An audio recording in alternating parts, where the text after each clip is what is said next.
let me come back to what you were saying earlier, which is, okay, one solution could have been we set up strategic reserves. Okay, you tried, that didn't happen. How about diversifying our sources of crude?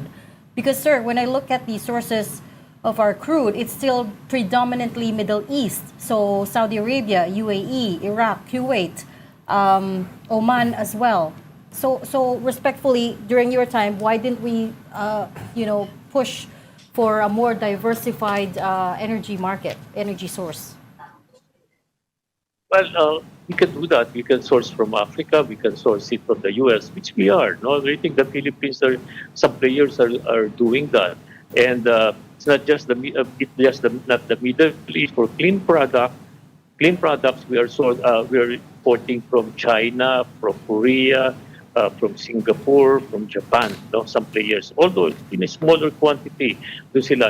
Ang nangyayari kasi yung excess dati ng China, Japan, and other countries, ibinebenta sa atin yung sa players natin. Yun ang ginagamit natin dito.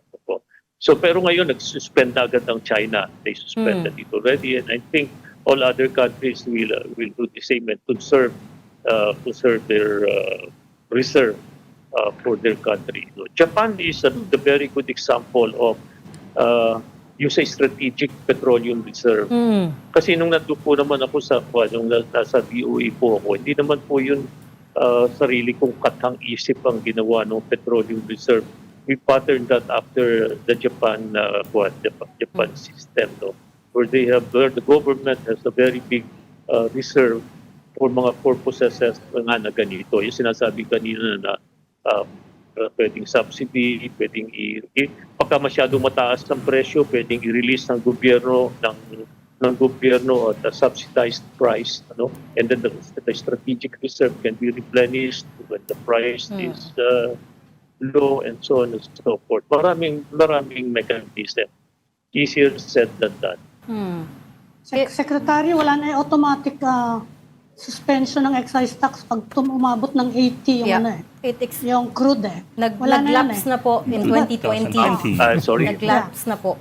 And also the markets, yung 80. the markets that you were talking about, China, Singapore, Japan, South Korea, that's for finished petroleum products. What I was referring to was yung Brent crude. Clean product po yun. Clean products. Finished na po. Verified na po. What I was talking about was we source 98% of our Brent crude, the raw crude, still from the Middle East. And I'm wondering why, kasi matagal na pong issue ang energy security, sir, di ba? For every administration has tried to do something around it, but to this day, we are still overly reliant on Middle East oil.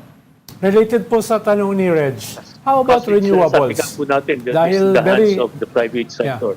Very dramatic yung pag-increase ng source ng energy ng China at India from renewables. Sa atin ba, wala bang ganung dramatic increase in renewables? Marami man tayo ng renewables. If we talk of renewables, nandiyan na po pumasok ang sa solar, no po. Yung sa solar, wind, geothermal, and hydro.